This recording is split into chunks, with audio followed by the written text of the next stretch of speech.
Assalamualaikum warahmatullahi wabarakatuh. Alhamdulillah, wassalatu wassalamu ala rasulillah wa ala alihi wa man walah. Rabbi israh li sadri wa yassir li amri wahlul uqdatam min lisani yafqahu qawli. Rabbana urzuqna ilman nafi'an wa rizqan thayyiban wa amalan mutaqabbala. Kaum muslimin dan muslimat rahimani wa rahimakumullah. Yang pertama, mari kita panjatkan pujian dan syukur kita kehadirat Allah Subhanahu wa taala yang atas nikmatnya kita masih diberikan taufik untuk senantiasa mempelajari agamanya yang mulia, yang mana la sabila lin najahi illa bih. Tidak ada jalan untuk keselamatan kecuali dengan agama tadi. Dan diberikannya kita taufik untuk istiqomah di dalam mempelajari agama tadi, itu adalah nikmat paling besar yang Allah anugerahkan pada hambanya. Allah pilih dari hamba-hambanya sedikit sekali orang yang istiqomah di dalam ilmu, baik mengajar atau belajar, sedikit. Maka barakallahu fikum, tatkala Allah Subhanahu wa taala memilih kita dari bagian orang-orang tersebut, maka benar sekali sebagaimana sabda Nabi sallallahu alaihi wasallam, man yuridillahu bihi khairan yufaqihu fid din. Siapa saja yang Allah Subhanahu wa taala kehendaki padanya kebaikan secara umum, kebaikan dunia atau akhirat, bisa dilihat tandanya apa pada orang tersebut. Tandanya apa? Yufaqihu fiddin. Allah akan pahamkan bagi dia perkara agamanya. Barakallahu fikum. Maka kalau kita senang diberi dengan nikmat keluarga, diberi dengan nikmat harta, diberi dengan nikmat tahta atau yang lain, dilancarkan usaha dan yang lainnya, ya wajar orang itu senang akan hal tersebut. Tapi kalau kita tidak senang dengan ilmu, maka sebenarnya itu adalah kerugian paling besar. Dan sebaliknya, kalau Allah SWT mudahkan kita untuk bermajlis ilmu, maka ketahuilah, tidak ada kenikmatan Allah SWT yang lebih baik daripada kita dimudahkan untuk duduk di majlis ilmu, atau kita mengajar, atau kita belajar. Itu. Nah itu, silahkan kita bisa menilai seberapa besar Allah menghendaki kepada kita kebaikan. Yakinlah. Dan mudah sekali. Cara apa? Mengukurnya. Kita bisa melihat pada diri kita sendiri semuanya. Sedina orang maca Al-Quran kepriwe. Sedina orang nyekel WA pleng-plengan. HP ini ketinggalan. Ya Allah ya Rabbi. Wis kayane urip maring Purwokerto pas rogosak, astaghfirullahaladzim, HP ini ketinggalan. Engko jangan-jangan Pak Fulan ngubungi, jangan-jangan gitu. Subhanallah, kayak ada sesuatu yang hilang luar biasa. Padahal hari itu, bahkan hari kemarin, bahkan dari Ramadan kemarin, dia tidak pernah baca Al-Quran dan tidak merasa kehilangan apapun. Na'udzubillah. Itu. Dulu belum ada HP, biasa aja kan kita hidup, ya tidak? Setelah ada HP, kita sibuk dengan HP. Itu. Barakallahu fikum. Koreksi. Jangan-jangan kebaikan yang Allah Subhanahu wa taala titipkan bagi kita berupa harta, keluarga yang sehat, kedudukan, pekerjaan yang mapan, rezeki yang lancar, jangan-jangan naudzubillah itu adalah sebagai apa?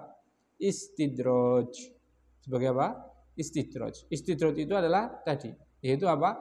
Umpan yang intinya adalah racun yang akan membinasakan. Ya gampangane kayak wong mancing iwak duwe cacing, masya Allah. Ih, anak wong apik temen nggih. Menungsa kok pada eman temen gitu kan? Duwe cacing. Cacing itu pangan kiamat sudah dia. Digoreng sudah. Ya tidak? Sama manusia kalau dia diberi kenikmatan berupa apa? Keluarga yang sehat, anak keturunan yang soleh, harta yang banyak, rezeki yang lancar, dipermohon seluruhnya. Tapi dia tidak dimudahkan untuk menjaga nikmat-nikmat tadi. Yang bisa menjaga itu adalah ilmu.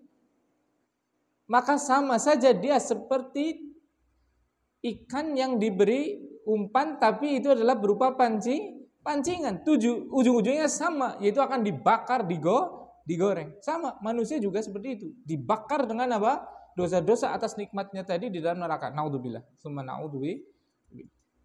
Oleh karena itu barakallahu fikum. Tatkala Allah Subhanahu wa taala memberikan taufik bagi kita untuk duduk belajar ilmu, masya Allah, tidak ada kenikmatan yang lebih besar daripada nikmat itu. Tidak ada.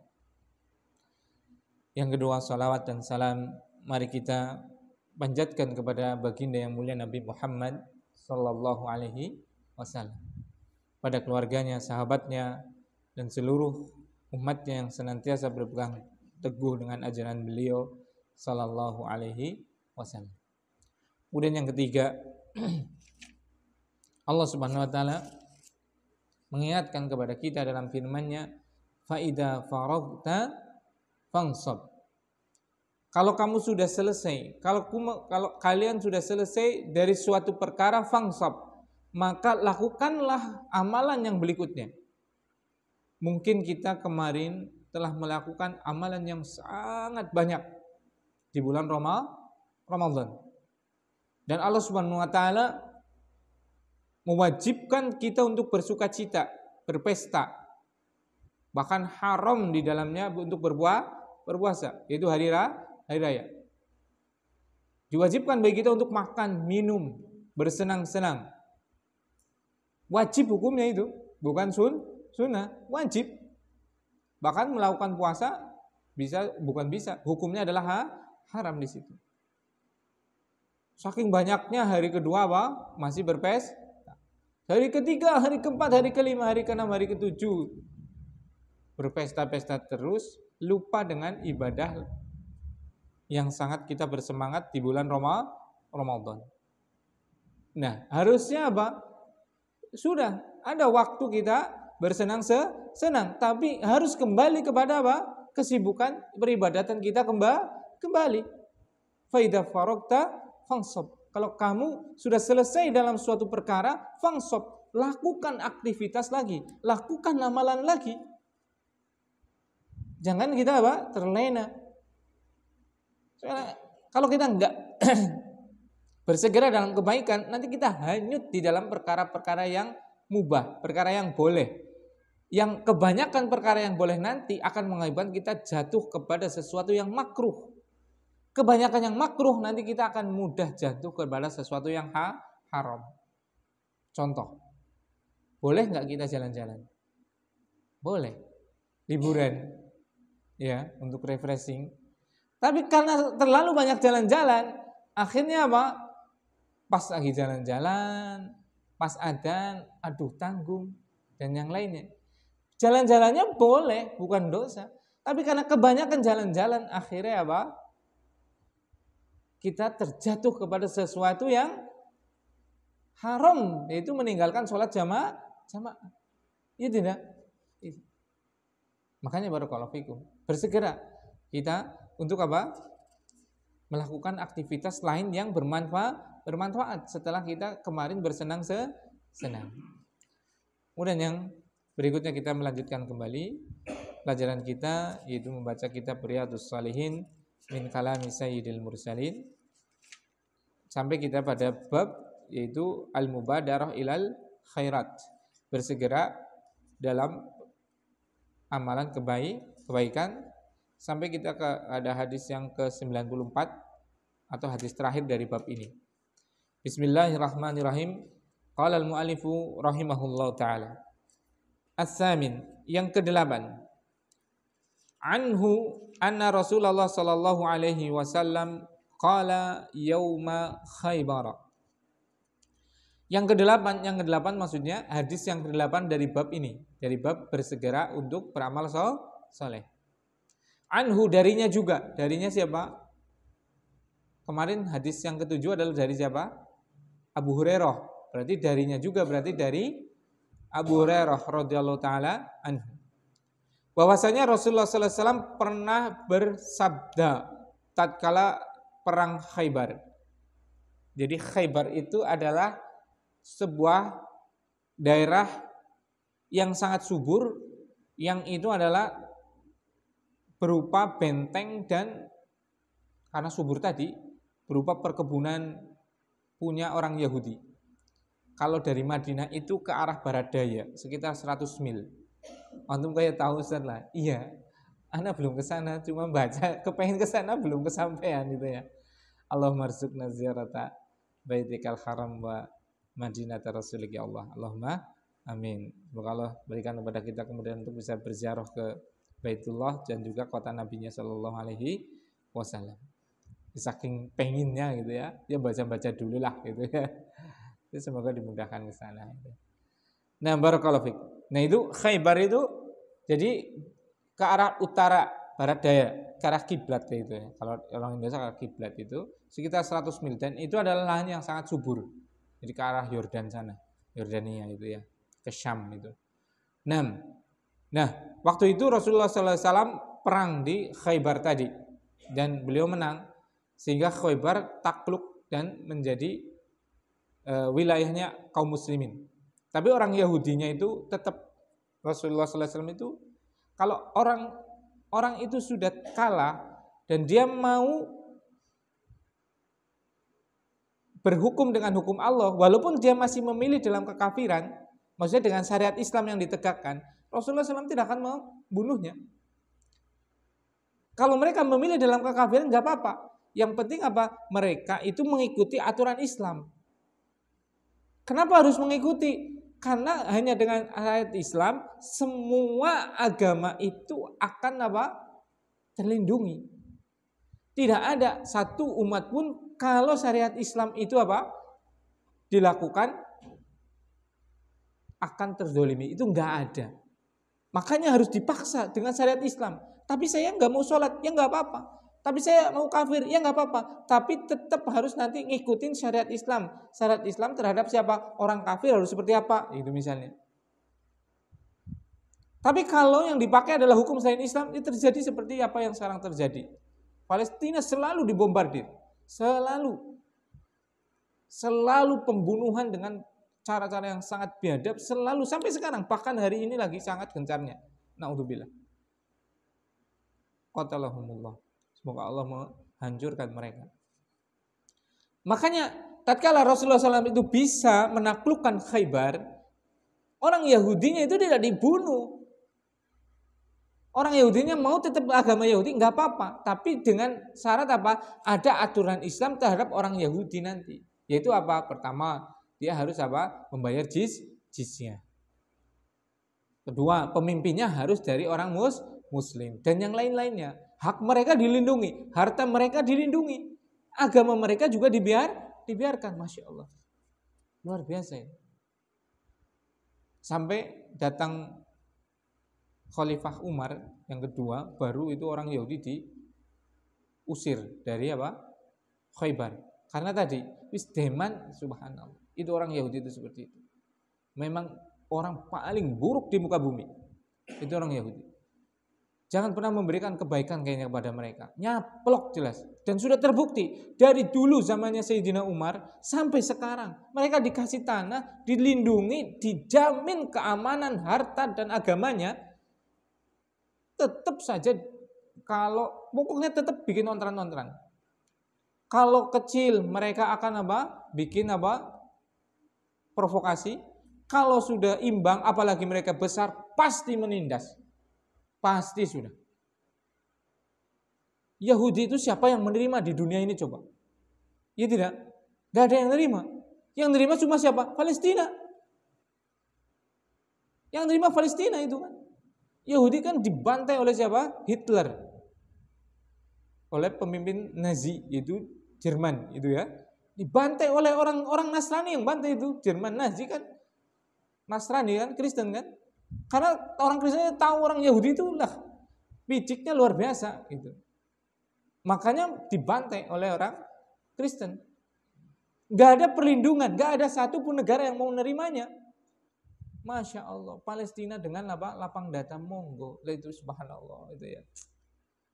Ya politik, namanya politik ya kita nggak terlalu paham politik besar itu ya, politik dunia itu kan. Intinya Yahudi apa? Dipersilahkan untuk mendapat suaka di Palestina. Coba awalnya Masya Allah datang, kita masih lihat videonya itu ada sampai sekarang. Coba aja dicari di YouTube atau di apa. Kedatangan Yahudi ke Palestina masih ada dokumentasinya itu. Bagaimana mereka berbondong-bondong dalam suatu kapal turun ke Palestina, diberikan tempat, diberikan tanah dan yang lainnya. Sekarang Masya Allah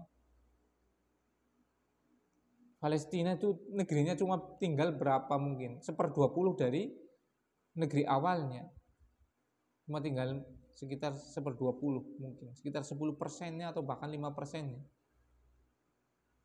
Yang lainnya apa? Dijajah semuanya. Dikumpulkan orang muslim itu cuma di beberapa titik aja, salah satunya di Gaza, itu pun dibenteng. Dibuat tembok, diblokade. Kemudian dihancurkan semaunya kapanpun mereka mau. Na'udzubillah, summa na'udzubillah. Qatalahumullah. Mereka mau membunuh tinggal bunuh gitu loh. Na'udzubillah, subhanallah. Ngeri sekali itu. Memang biadab sekali itu orang Yahudi. Seperti itu. Makanya zaman Sayyidina Umar diusir itu apa? Yahudi dari apa? Khaybar. Tidak ada yang menerima orang Yahudi karena piciknya seperti itu. Nah pada perang Khaybar ini Rasulullah sallallahu alaihi wasallam bersabda, la u'tiyanna hadhihi rayata rajulan yuhibbuhullaha wa rasulah yaftahullahu ala yadayhi. Beliau mengatakan, sungguh aku akan memberikan rayah ini, bendera perang ini kepada seseorang laki-laki, kepada seorang laki-laki. Yuhibbuhullah. Laki-laki ini sangat cinta kepada Allah wa rasulahu. Dan laki-laki ini sangat cinta kepada Rasulnya juga. Di riwayat yang lain Rasulullah SAW bersabda, yuhibbuhullahu wa rasuluh. Di riwayat yang lain disebutkan Allah dan Rasulnya sangat mencintai laki-laki ini. Berarti ini ada apa? Legalitas.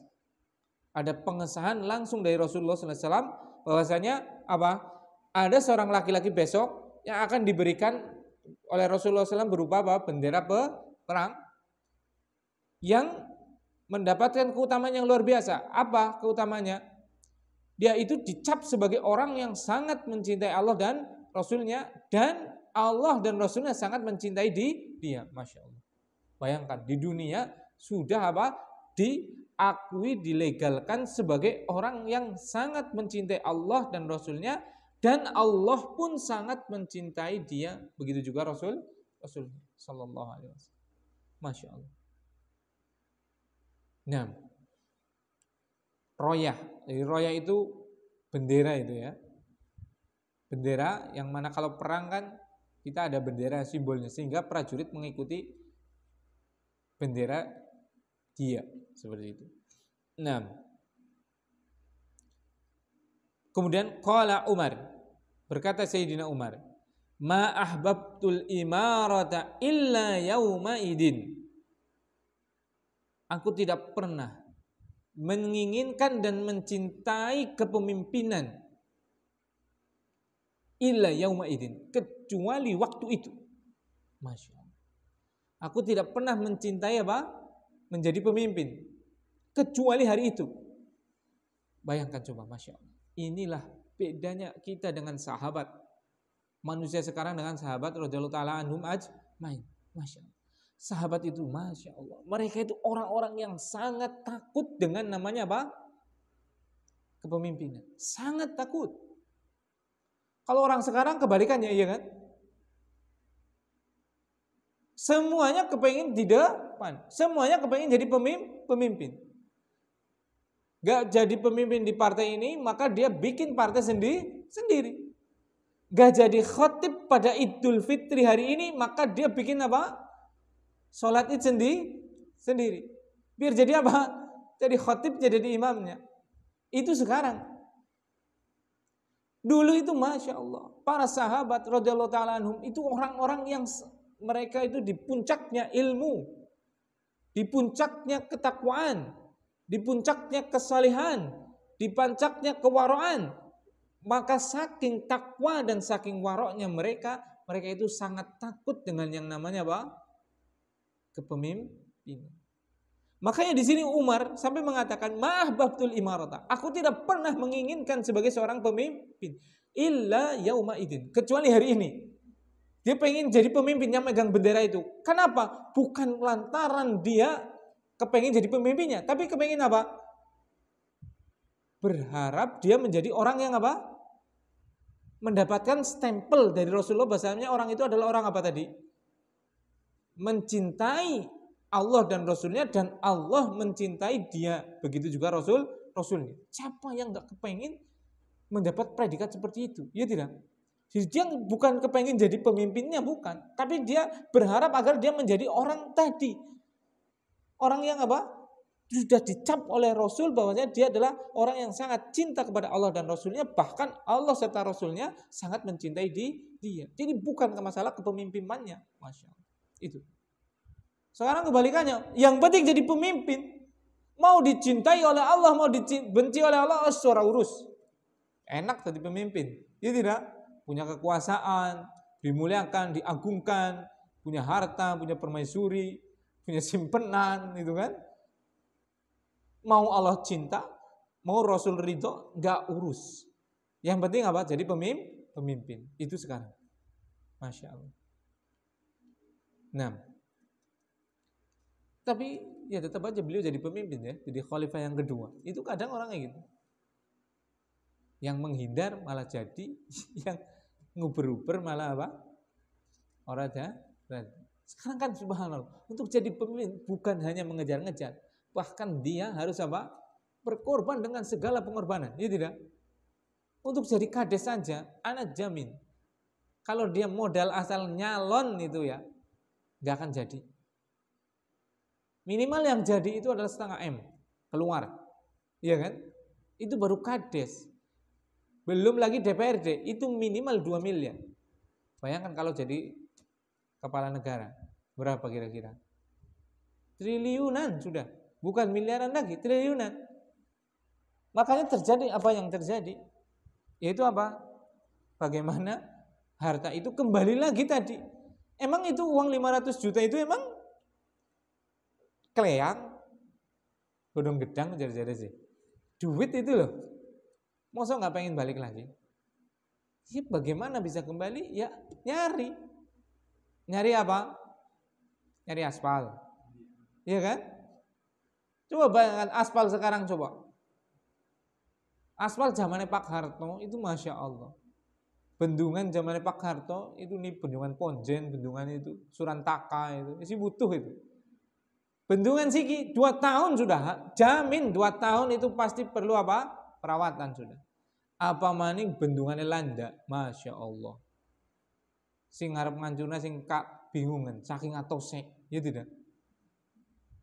Kali Pagu itu ada yang namanya apa? Pipa air yang gede banget itu kan. Itu sudah berapa ratus tahun itu, masih itu, iya kan? Coba pipa PDAM sekarang. Tiap bulan bocor. Dibangun kemarin tiap bulan bocor. Seperti itu. Kenapa? Ya karena untuk jadi pemimpinnya harus mengeluarkan apa? Miliaran seperti itu. Ya akhirnya harus kembali. kudune nganggone sing biru, nganggone sing abang. Malah ana sing sing coklat. Subhanallah, itu kan.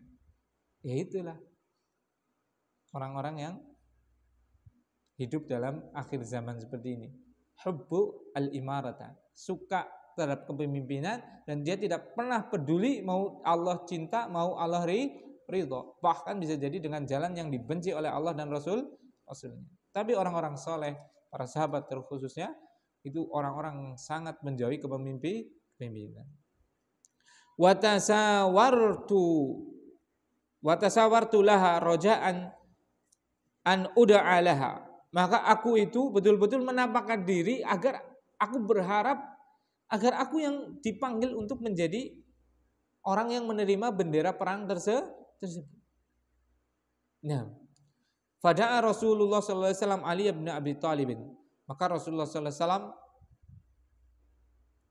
memanggil Ali bin Abi Thalib. Nah, fa'ataha iyaha. Kemudian apa? Ali radhiyallahu kemudian Rasulullah SAW memberikan kepada Ali radhiyallahu taala anhu bendera tadi. Nah itu, masya Allah. Jadi Umar itu menginginkan kepemimpinan tadi, bendera tadi bukan dia ingin kepemimpinan, tapi ingin mendapatkan stempel itu. Makanya malam-malam itu para sahabat itu pada nggak bisa tidur itu. Ini siapa yang besok? Mereka berharap, berdoa seperti itu agar besok itu yang diberi bendera adalah mereka. Termasuk di situ adalah Sayyidina Abu Bakar, Umar radhiyallahu taala. Dan ternyata yang diberi adalah siapa? Ali radhiyallahu taala anhu.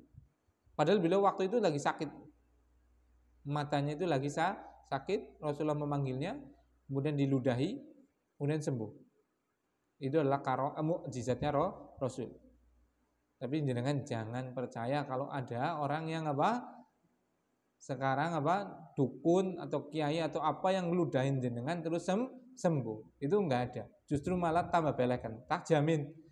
Jenengan matanya lagi sakit, datang kepada siapapun itu. Mau itu dukun, mau itu kiai, mau itu apa, kalau matanya diludahin itu tak jamin matanya jenengan malah tambah belekan. Karena apa? Ludahnya kita itu adalah banyak bakterinya. Kalau ludahnya Rasul SAW itu memang mukjizat. Seluruh tubuh Rasul itu punya keutamaan. Seperti itu ya. Jadi kalau sekarang jangan. Kalau didoakan saja nggak apa-apa. Tapi kalau barakallahu fiik, kalau sampai diludahi seperti itu nggak boleh. Jadi kalau minta didoakan seperti itu nggak apa-apa. Doakannya biar saya cepat sembuh nggak apa-apa. Kalau mau berobat ya ke dokter. Seperti itu. Jangan dengan ludah orang. Seperti itu. 6. Kemudian Rasulullah SAW memberikan bendera tadi kepada Ali radhiyallahu ta'ala anhu. Jadi ini salah satu keutamaan Ali radhiyallahu ta'ala anhu. Apa berarti? Beliau itu adalah orang yang sudah diakui oleh Rasul, orang yang sudah pasti kecintaan dia kepada Allah dan Rasulnya tidak perlu diragukan. Itu yang pertama. Yang kedua, Allah juga mencintai beliau. Kemudian juga Rasul. Masya Allah. Itu keutamaan beliau. Masya Allah. Masih hidup sudah mendapatkan cap bahwasanya Allah dan Rasulnya mencintai dia. Masya Allah. Itu seperti itu. Bayangkan itu. Kakinya masih di dunia, tapi sudah mendapatkan jaminan akan cintanya Allah Subhanahu wa taala. Dan itu amalannya masih luar biasa. Manusia sekarang boro-boro jaminan dari Allah dan Rasulnya, tapi masya Allah suruh sholat bolong-bolong, gitu kan? Puasa ora kober jere dan yang lain. Naudzubillah. 6. Waqal, kemudian Rasulullah SAW bersabda kepada Ali, memerintahkan kepada imsi wala taltafit hatta yaftahallahu alaik. Kamu berjalanlah, maksudnya teruslah berjuang sana, jalan. Jangan pernah menengok ke belakang sampai Allah Subhanahu wa taala memberikan kemenangan bagi kaum muslimin lewat kepemimpinanmu, lewat tanganmu, lewat kepemimpinanmu. Masya Allah. Jadi diperintahkan seperti itu. 6. Fasara Aliyun syai'an thumma waqafa wa lam yaltafit. Kemudian Ali akhirnya berjalan. Kemudian dia berhenti sejenak, walam yaltafit, tapi beliau tidak nengok. Fasaraha. Kemudian beliau mengangkat suaranya. Karena sudah jalan itu kan, agak jauh dari Rasulullah SAW. Dan Rasulullah SAW tadi memerintahkan untuk apa? Jangan belok, jangan nengok gitu. Maksudnya jangan nengok sebenarnya itu jangan pernah mundur nanti kalau sedang berperang itu sebenarnya. Kemudian dia berhenti sebentar, kemudian mengangkat suaranya berteriak, "Ya Rasulullah, ala mada uqatilan nas?" Ya Rasulullah SAW, atas dasar apa kami memerangi manusia? Maksudnya orang-orang di Khaybar tadi. Dasarnya apa? Gitu kan. Sebelum kita lanjutkan, kita nih mengambil pelajaran yang sangat agung. Kenapa sahabat radhiyallahu taala anhum selalu menang dalam peperangan, selalu berjaya? Bahkan jumlah mereka dengan musuh itu bukan bandingan, baik secara kuantitasnya, secara jumlahnya atau kualitasnya, persenjataan dan yang lainnya. Misalnya perang Badar, kaum muslimin berjumlah sekitar 300-an. Sebenarnya orang-orang musyrik berjumlah ribuan. 1:3 minimal. Itu menang. Dan seluruh peperangan Rasulullah SAW itu nggak ada yang kalah.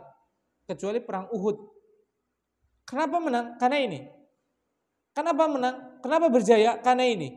Para sahabat radhiyallahu taala anhum itu tatkala mendapatkan perintah dari Rasulullah SAW tidak pernah membangkang. Itu. Jadi kalau kita kepengen selamat, berjaya, itu jangan pernah membangkang dengan Rasulullah SAW. Jangan pernah memaksiati Allah Subhanahu wa taala. Semakin kita takwa, semakin kita mengikuti Rasulullah SAW, pasti orang tersebut akan menjadi orang yang paling selamat, paling sukses dunia dan akhirat. Contohnya apa? Itu semua sahabat itu. Contoh yang kecilnya apa? Ini contohnya kasus pada Ali. Beliau diperintahkan untuk apa? Maju ke medan perang, jangan nengok. Padahal maksud jangan nengok itu adalah apa? Pokoknya kalau sudah maju perang nggak boleh mundur sampai Allah memberikan kemenangan atas kamu. Tapi dia mau berbicara dengan Rasulullah SAW, dia betul-betul saking taatnya apa?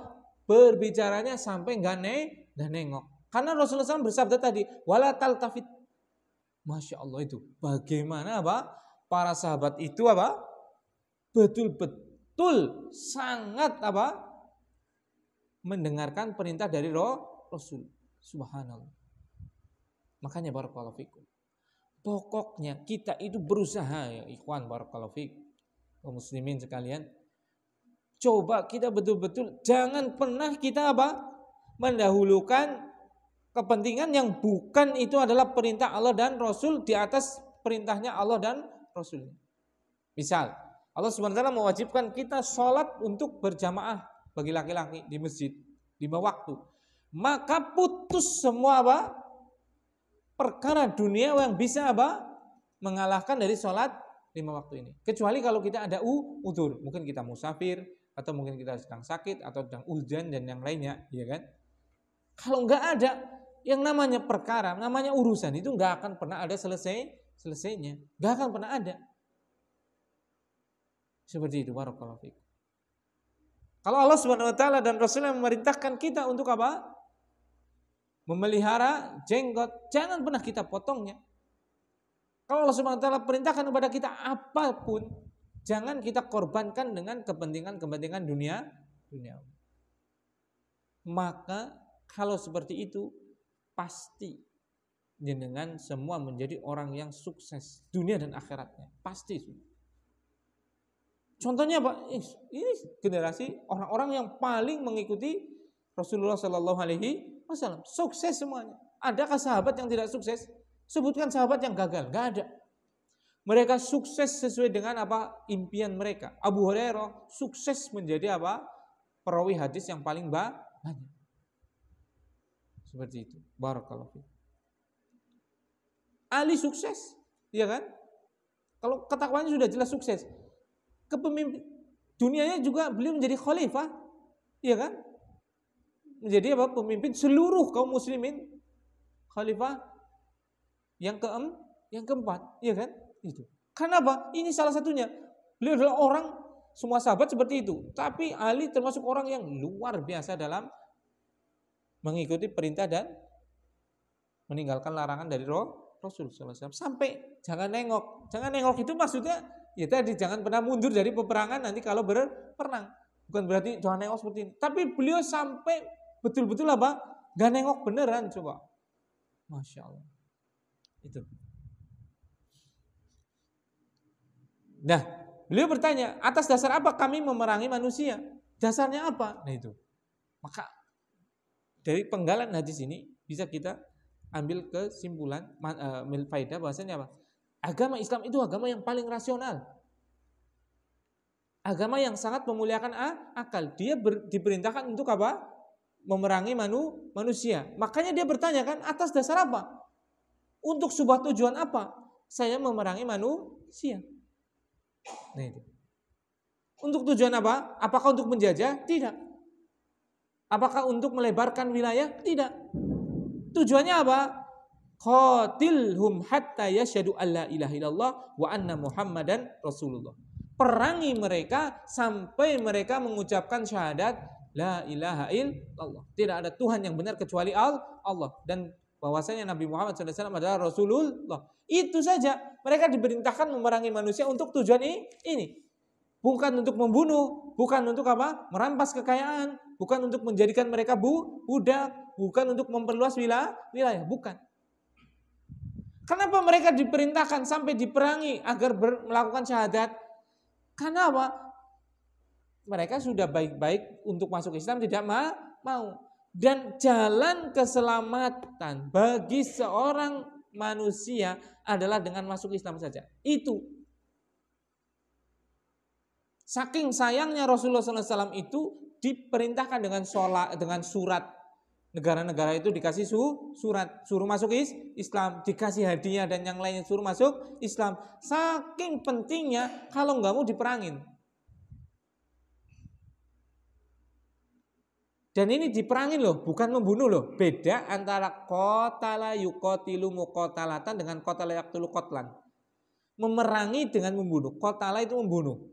Qatala panjang dikit itu memerangi. Beda nggak antara membunuh dengan perang? Beda tidak? Apa bedanya? Membunuh itu diperintahkan kita membunuh. Kalau memerangi itu adalah apa? Saling berkeinginan untuk mengalahkan, ya kan? Berarti kita nggak cuma mau membunuh, bukan. Tapi kita juga ada kemungkinan untuk dibunuh. Kita berperang. Berperang itu adalah dari dua sisi. Kalau membunuh kan ini orang bunuh, nah itu kan. Ini tidak, ini berperang. Seperti itu. Berperang berarti bukan kita untuk apa? Semata-mata membunuh dia, tapi kita juga ada kemungkinan untuk apa? Terbunuh, ya kan? Jadi nggak ada perintah Islam itu untuk membunuh kecuali dengan haknya Islam nanti. Seperti itu. Untuk memerangi, nanti kalau perang kalah, bukan untuk membunuh kan, memerangi. Memerangi itu kalau kalah, bisa mereka apa? Masuk Islam, maka sudah selesai semuanya sudah. Gak ada sedikit pun harta yang diambil, gak ada apapun. Pokoknya dia menjadi saudara, gitu kan? Yang kedua, mereka akibat diperangi apa? Gak mau masuk Islam, berarti apa? Jizyah. Kalau gak mau masuk Islam, nggak mau tunduk dengan syariat Islam, karena itu sudah kita sampaikan tadi, satu-satunya jalan keselamatan, salah satunya agar damai, baru mereka dibunuh. Gentleman sekali kan Islam, tidak zalim sama sekali, iya kan? Seperti itu. Barakallahu fiik. Nah itu. Fa idza fa'alu dzalika faqad mana'u minka dima'ahum wa amwalahum illa bihaqqiha. Kalau mereka melakukan itu, yaitu masuk Islam, maka hal itu telah mencegahmu dari menghalalkan harta mereka, darah mereka kecuali dengan haknya, kecuali dengan hak syahadat. Jadi kalau mereka sudah bersyahadat, gak boleh kita bunuh, gak boleh kita perangi, gak boleh kita ambil hartanya, gak boleh kita nodai kehormatannya. Illa bihaqiha, kecuali dengan haknya, hak syahadat. Karena syahadat itu bisa batal, iya kan? Itu murtad, maka kita bisa bunuh dia. Hukuman bagi orang yang murtad adalah dibunuh. Atau dia seperti zamannya Abu Bakar menolak bayar zakat, maka diperangi lagi, ya kan?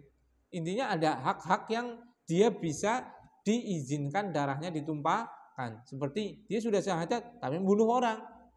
Berarti dengan ini apa? Darah dia boleh ditumpahkan. Kenapa? Karena untuk hukum hak Islam, yaitu adanya kisos dan yang lainnya. Tapi kalau nggak ada sebab, nggak ada salah, maka haram bagi kita untuk mengambil hartanya, membunuh darahnya, atau menodai, mencederai kehormatannya. Masya Allah. 6. Wa hisabuhum 'alallah, dan nanti perhitungannya adalah di sisi Allah Subhanahu wa taala. Dan ini yang bisa saya sampaikan. Mohon maaf ada kata yang kurang berkenan. Subhanakallahumma bihamdika asyhadu alla ilaha illa anta astaghfiruka wa atubu ilaik. Assalamualaikum warahmatullahi wabarakatuh.